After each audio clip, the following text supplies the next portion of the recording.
IT의 신! 아신자 여러분 반갑습니다. 제가 오늘은 또 종목에 대해서 좀 더 자세히 설명을 드리기 위해서 반도체 파츠 종목 탑5를 가져왔습니다. 이게 사실은 파츠라 그러지만 여기는 뭐 석영 소재 쿼츠도 있고 뭐 알루미나 소재도 있고 실리콘 소재도 있고 세라믹도 있고요. 실리콘 카바이드도 있고 헷갈리시죠? 그래서 제가 오늘 위에 똘똘한 회사들 5개 싹 다 가져왔습니다. 자, 그러면 시작해 보겠습니다. 첫 번째, 반도체 파츠 중의 대장 TCK입니다. TCK. 이 회사는요, 도카이 카본 코리아의 국내 법인이죠. 시작했고요. 이 회사는 SIC 링 독점이었습니다. 독점이었다 보니까 실적이 무지하게 좋았습니다. 그런데 최근에 이제 독점 구조가 깨지긴 했지만 여전히 과점 체제라는 게 중요한 겁니다. 기존에는 실리콘 링을 썼어요. 실리콘 링을 썼는데요. 이게 식각 공정에서 환경이 너무 가혹해지는 거예요. 이 챔버 안에서 가스도 강하고 플라즈마도 워낙 강하다 보니까 짧고 강하게 때리는 부분들이 세지다 보니까 일단은 낸드 플래시 쪽에서 SIC 링이 많이 대체가 되고 있고요. 앞으로는 실리콘 소재가 SIC 쪽으로 많이 바뀔 것 같습니다. 뭐 샤워 헤드라든지 이런 것들이 많이 바뀔 수밖에 없고요. 그래서 앞으로 시장이 큽니다. 20년 기준으로요, 이 회사는 매출이 2282억, 그리고 영업이익이 802억 나왔습니다. 굉장히 영업이익률이 높죠. 그리고 올해는 가이던스가 3280억, 그리고 1200억 넘게 이익을 거둘 것 같습니다. 30% 중후반대 이익이 나오는 거죠. 그죠? 그러니까 PR이 당연히 높을 수밖에 없고요. 지금 현재 시총으로 2조 2300억 정도 됩니다. 2.23조 정도 시총이 되는데요. 올해 실적 1200억 정도를 가지고 본다 그러면 아직까지 올라갈 수 있는 룸이 좀 충분히 있는 것 같습니다. 그리고 기존에는 SIC 링 쪽만 하는데 이제는 더 많은 쪽으로 확산된다라는 것은 긍정적인 부분이고요. 약간 부정적인 부분은 기존의 독점 구조에서 과점 체제로 바뀌었다는 거예요. 그러면서 이쪽으로 하나 머티리얼즈나 KNJ 같은 회사들이 진입을 하고 있다는 부분이 일종의 리스크로 생각되고 있습니다. 그렇지만 이 시장의 Q 자체가 커지고 있기 때문에 P도 그렇게 크게 떨어질 것 같지는 않습니다. 경쟁사가 들어온다고 해도.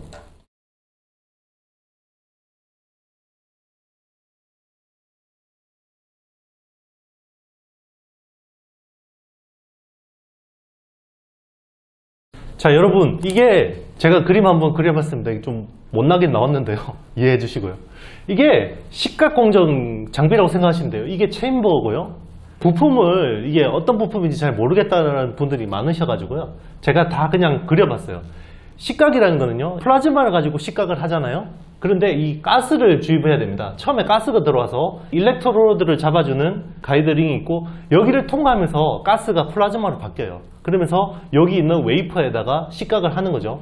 그러면 가스를 주입하는 데가 CCSS라고 해서 STI나 한양 ENG 뭐 이런 회사들이 하는 거고요. 이 가스가 처리되고 나오면 정화하는 게 스크러버입니다. 유니셈이 하는 회사죠. 유니셈이 하는 거죠. GST 이런 회사들이 하는 거고요. 그리고 가이드링하고 일렉트로드를 하는 회사가 하나 머티리얼즈입니다. 그리고 요 포커스 링이 있잖아요. 조금 전에 설명되는 SIC 링, 이제 실리콘 링이 있는데요. 기존에는 실리콘 링이 쓰였겠죠. 실리콘 링은 하나 머티리얼즈가 하는 겁니다. 그리고 SIC 링은 TCK, 하나 머티리얼즈 하고 있고요. KNJ 이런 회사들이 하는 거고요. 지금 ESC 척이라고 해서 웨이퍼 밑에 딱 이 온도 조절해 주는 거 있잖아요. 요게 미코가 합니다. 미코. 식각 공정에서는 이렇고요. 이제 산화나 불순물 공정, 디퓨전 공정에서 쓰이는 소모품은 여기에 원익 QNC가 합니다. 요게 이제 쿼츠류들이 많겠죠. 쿼츠 소재들이 많을 거고요. 여기에 또 세라믹 소재들이 많을 거고, 이런 것들은 다 세라믹이거든요. 이런 것들이 많이 쓰입니다. 그래서 식각 공정에서 특히 이게 많이 소모품이 많기 때문에 제가 이거 한번 그림으로 설명드렸습니다. 자, 제가 두 번째 소개해드릴 회사는요, 쿼츠 넘버원 원익 QNC입니다. 회사 이름 그대로요. 쿼츠와 세라믹을 하는 회사라고 생각하시면 됩니다. 주로 쿼츠 쪽을 많이 해요. 쿼츠가 한 40% 정도 비중이 되고요. 이 쿼츠웨어는 굉장히 반도체 공정에서 제일 많이 쓰는 소모품류라고 생각하시면 되고요. 웨이퍼 같은 건 이제 옮길 때 캐리어 유리로 만들어서 옮겨야 되거든요. 이런 걸 많이 들어가고, 그리고 이제 산화 공정이나 디퓨전, 불순물 주의 공정에서 많이 씁니다. 그래서 쿼츠웨어가 한 40% 정도 되고요. 이 회사는 MOMQ라는 미국 자회사를 가지고 있습니다. 여기서 한 36% 정도 비중이 나오고 있고요. 이 회사는 쿼츠의 원재료를 납품하는 회사입니다. 그리고 세정이 한 17% 정도 되는데요. 세정은 반도체 내에서 이 파츠들이 굉장히 빨리 상하잖아요. 가혹한 환경에 노출되다 보니까. 그러다 보니까 이런 것들을 코팅이나 세정을 해서 좀 더 오래 쓸 수 있도록 해주는 거예요. 왜냐하면 공정이라는 거는 파츠의 자체 가격도 중요하지만 이걸 가르려면 어떻게 돼요? 라인을 세워야 되죠. 반도체 라인을 세우는 거는 가격적으로 굉장히 큰 부담이 됩니다. 반도체 회사들은 365일 계속 돌려야지 수익이 나는 구조거든요. 그렇기 때문에 라인을 세운다는 것은 굉장히 부담이기 때문에 이런 것들을 하고 있습니다. 이 회사 같은 경우는요, 기존의 쿼츠웨어 쪽이 일단 첫 번째 포인트는요 이거예요. MOMQ가 그동안에는 돈을 까먹는 자회사였어요. 그래서 연결 실적으로 계속 마이너스를 냈는데요, 최근에 글로벌 원자재 가격이 오르고 있죠. 그래서 쿼츠 원재료 가격도 오르고 있습니다. 그래서 이쪽이 BP를 넘어서 이익을 급격히 내던 구간에 접어들었고요. 그래서 최근 실적 상향 조정이 되고 있습니다. 1Q에 200억 영업이익이 나왔고요. 2Q가 250억까지 나올 것 같습니다. 그래서 원래는 올해 21년 750억 정도 이익을 내지 않겠나라고 했는데 상반기만 450억했죠. 그러니까 연간 가이던스가 890억 정도로 조정됐습니다. 그러면 이게 프라이싱이 돼야겠죠. 아직까지 시총이 8천억대입니다. 8천억 초반대입니다. 영업이익이 890억 나옵니다. 내년에는 한 1200억 나올 것 같습니다. 충분히 살만하죠. 그래서 이 회사는 매력적이고요. 기존의 반도체 파츠 같은 경우는요, 비포 마켓이 있고요, 애프터 마켓이 있습니다. 뭐가 다르냐면요, 비포 마켓은 장비사에다가 납품하는 거예요. 어플라이드 머티리얼즈나 랩리서치나 이런 회사에 파는 거예요. 그리고 애프터 마켓은요, 삼성전자나 SK 하이닉스나 이런 데다 파는 건데요. 그러면 같은 제품을 파니까 가격이 같아야 될 거 아니에요? 다릅니다. 비포 마켓이 훨씬 가격을 잘 쳐줍니다. 심지어는 두세 배까지 차이 나요. 그러니까 비포 마켓에 납품하는 회사들이 높은 밸류를 받습니다. 비포 마켓 쪽에 납품하는 회사 대표적인 게 TCK, 하나 머티리얼즈, 이런 회사들이 있고요. 애프터 마켓에 납품하는 회사들이 월덱스, 그리고 KNJ, 이런 회사들이 있는데요. 당연히 그러면 이런 회사들이 더 많은 밸류를 받겠죠. 원익 QNC 같은 경우는 기존에는 비포 마켓하고 애프터 마켓이 거의 비슷했는데요.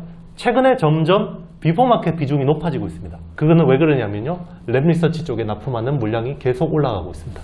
그러니까 마진율이 좋아지고 있는 거죠. 그러면 이 회사의 멀티플이 좀 달라질 수가 있겠죠. 실적 한번 볼까요? 20년 실적이요, 매출이 5,256억. 매출도 큽니다. 다른 회사들에 비해서. 그리고 영업이익이 412억. 이익이 좀 낮았다. 그죠? 영업이익률 좀 낮은 편이죠. 다른 회사들에 비해서. 그런데 21년은 지금 매출이 5,850억 정도 가이던스가 나와 있고요. 영업이익이 890억입니다. 작년에는 한 자릿수 때밖에 영업이익률이 안 나왔는데 지금은 두 자릿수 때 영업이익이 나오니까 멀티플에 대한 리레이팅이 될 수가 있겠죠. 실적 개선과 동시에 멀티플이 리레이팅이 되고 있습니다. 저는 충분히 좋게 보고 있습니다. 자, 아신 여러분, 제가 세 번째 소개해드릴 회사는요, 하나 머티리얼즈입니다. 이 회사는요, SI 링, 일렉트로드, 가이드링, 여러가지 실리콘 기반의 파츠를 납품하는 회사인데요, 최근에는 SiC 링 쪽으로도 진입을 했습니다. 주로 텔, 도쿄 일렉트론 쪽으로 납품이 많이 되고 있고요. 그래서 기존에는 실리콘이 SiC 링으로 대체되니까 안 좋겠네라고 했는데 이쪽으로 들어왔기 때문에 그런 부분이 많이 완화가 된 거죠. 매출로 보면요, D램이 한 50% 정도 되고요. 아직까지 D램은 실리콘 소재를 파츠를 많이 쓰니까요. 낸드 플래시가 지금 낸드 플래시 같은 경우 이제 SiC 쪽으로 많이 바뀌는데요. 이게 40%. 아직까지 낸드 플래시도 실리콘 파츠 많이 씁니다. 그리고 파운드리 쪽에 한 10% 정도 비중이 되겠습니다. 지금 체인버 내 환경 자체가 가혹해지고 있어서요. 이런 파츠들을 빨리 바꿔줘야 되는 니즈들이 있습니다. 그래서 교체 주기가 빨라지면서 계속 매출이 늘어나고 있고요. 그리고 램 리서치나 텔, 도쿄 일렉트론 같은 장비사, 제가 말했죠. 비포 마켓 쪽을 많이 마진율이 좋다. 이런 쪽으로 매출이 확대되고 있습니다. 그래서 20년 기준으로 매출이 1,550억이고요. 영업이익이 410억 정도 나왔습니다. 그런데 지금은 2,520억, 이익이 720억입니다. 그러니까 이 회사는 매출 규모는 크지 않아요. 그렇죠? 그렇지만 이익률이 너무 좋죠. 그래서 시총이 1조가 넘습니다. 1조가 넘는데요. 멀티플을 많이 받겠죠. 이익률이 높으니까. 지금 이익률 하면 거의 한 30% 정도 영업이익률이 나오고 있죠. 그러니까 뭐 PR을 한 25배는 준다 그래도 그죠? 아직까지 50-60%는 충분히 더 수익이 날 수 있는 상황이라고 볼 수 있겠습니다.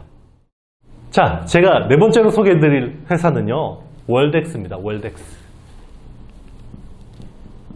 월덱스는요, 이제 쿼츠, 아까 원익 QNC하고 비슷한 거죠. 세라믹, 그리고 실리콘. 그러니까 하나 머티리얼즈하고도 경쟁하고 원익 QNC하고도 경쟁하는 그런 구조죠. 매출 비중으로 보겠습니다. 작년 실리콘 부품이 한 57% 정도 차지를 했고요. 그리고 쿼츠가 한 26% 정도, 그리고 세라믹이 한 17% 정도 됩니다. 그러니까 여러 가지 하는데요. 이 회사는 제가 말씀드렸죠. 애프터마켓 비중이 높은 회사라고 했죠. 그러면 비포 마켓보다는 마진율이 좀 낮을 수밖에 없는데요. 그러면 이 회사는 매력적인 포인트가 뭘까요? 이 회사는 해외 고객사가 짱짱합니다. 기존에 원익 QNC나 하나머티리얼즈 같은 경우는 삼성, 국내, 하이닉스 이런 쪽에 많이 바인딩이 되어 있잖아요. 그런데 이 회사는 인텔도 있고요, 키옥시아도 있고요, 마이크론도 있고요. 고객사 짱짱합니다. 그렇다고 삼성 하이닉스 안 하는 것도 아니에요. 삼성전자하고 SK 하이닉스도 합니다. 애프터 마켓이라는 약점이 있지만 해외 고객사가 짱짱하다는 것은 굉장히 큰 포인트가 될 수 있습니다.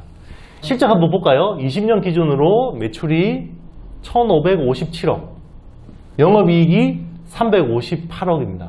그런데 21년은 가이던스가 2,000억, 그리고 460억. 마진율이 좀 약한 편인데도 불구하고 20% 초반대 영업이익률이 나오고 있네요. 시총도 매력적입니다.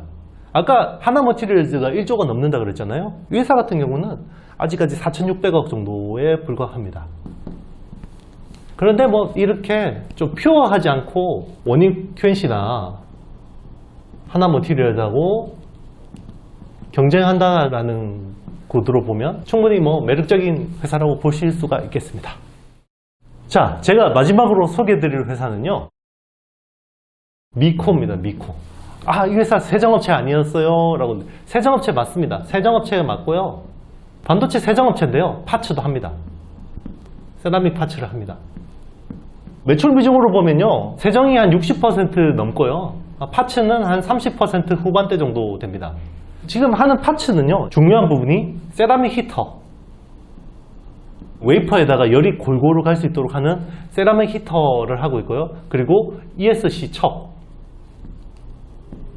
제가 아까 그림 그리면서 제일 밑에 까는 거 있잖아요. 웨이퍼 밑에 놓는 거. 그러니까 피자라 그러면 피자 도우를 놓는 요 밑에 판때기라고 생각하시면 되는데, 그런 것들을 하고 있습니다. 그렇기 때문에 좀 중요한 부분을 하기 때문에 이 회사는 오늘 제가 가져왔고요. 세라믹 히터는요, PCVD라는 공정에서 많이 쓰입니다. 우리 지난 시간 영상 증착에 대해서 한번 찾아보시면요, 이 PCVD가 어디 쓰이는지 좀 자세히 아실 수가 있을 거고요. 여기서 온도 조절하는 부품이라고 생각하시면 됩니다. 그럼 실적 한번 볼까요? 20년 기준으로요, 매출이 2,809억, 그리고 영업이익이 433억 정도 나왔고요. 21년 가이던스는 3,380억, 그리고 영업이익이 540억. 영업이익률이 한 10% 중후반대가 나오네요. 그죠? 그러면 그 정도 나오면 지금 시총이 한 4,500억 정도 됩니다. 이거는 제가 화요일 기준입니다. 화요일 촬영하기 때문에요. 금요일 보실 건데요. 조금 차이가 있을 수도 있습니다. 하여튼 4,500억 정도니까요. PER을 뭐 한 15배 준다 그러면요. 올해 실적으로 보면 한 7천억대, 한 8천억대 정도까지는 갈 수가 있습니다. 운 좋으면 2배까지도 노려볼 수도 있는데요. 이거는 이제 시장 상황에 따라서 좀 다르니까요. 한번 눈여겨보시길 바라겠습니다. 자, 여러분, 그러면 즐거운 Q&A 시간이 있겠습니다. 유성열 님이 남겨주셨는데요. 영상 잘 보고 있습니다. 하나기술을 여러 방송에서 추천해 주셨는데 재무제표를 보니까 매출액 대비 매출 원가가 너무 높은 것 같은데 어떻게 생각하는지 궁금합니다 라고 말씀하셨는데요. 이거는요 2차전지 섹터의 특징을 보셔야 됩니다. 사실 이렇게 재무제표 뜯어서요 밸류에이션 보면 2차전지주 못 삽니다. 굉장히 비쌉니다. 이런 밸류에이션 따지시려면요 사실 반도체가 굉장히 실적도 잘 나오고 밸류에이션 매력도가 있거든요. 그런데 2차전지 같은 경우는요 예정된 미래라고 그랬잖아요. 이게 전 세계가 어떤 시나리오에 의해서 온실가스 배출을 줄이기 위해서 강제적으로 의무화하는 겁니다. 그렇기 때문에 이 시장의 불확실성이 적다라는 거죠. 거기에 대해서 밸류를 많이 주는 겁니다. 그렇기 때문에 이 회사는 지금 실적으로 보면 원가 구조도 높고 이렇기 때문에 이 가격에 살 수가 없는데요. 2차 전지는 약간 미래에 대한 밸류를 미리 당겨와서 반영된 가격이라고 보시면 되고요. 그리고 앞으로 수주가 많이 나올 걸로 기대가 되고 있습니다. 그래서 하나기술은 이런 밸류에이션이 가능한 거고요. 제가 그때 말씀드렸지만 이제 삼성 SDI가 미국 쪽에 투자를 해야 됩니다. 거기에 그런데 SDI 쪽 매출 비중이 가장 높은 회사가 하나기술이고요. 삼성전자 폴더블 디스플레이 쪽도 신규 수주가 가능한 상황입니다. 그렇기 때문에 이런 부분들이 충분히 프라이싱이 되면 지금보다 주가가 좀 더 올라갈 수 있는 여지가 충분하다고 저는 보고 있습니다. 답변이 되셨는지 모르겠습니다. 자, 우리 그동안 힘든 조정의 시간들이 있었는데요. 이제는 다시 반등의 시간이 점점 다가오고 있다고 저는 믿고 있습니다. 여러분, 저에게 힘을 주십시오. 어떻게 하겠습니까? 좋아요, 구독, 알림, 댓글 많이 남겨주시길 바라겠습니다. 자, 주말 잘 쉬세요. 안녕.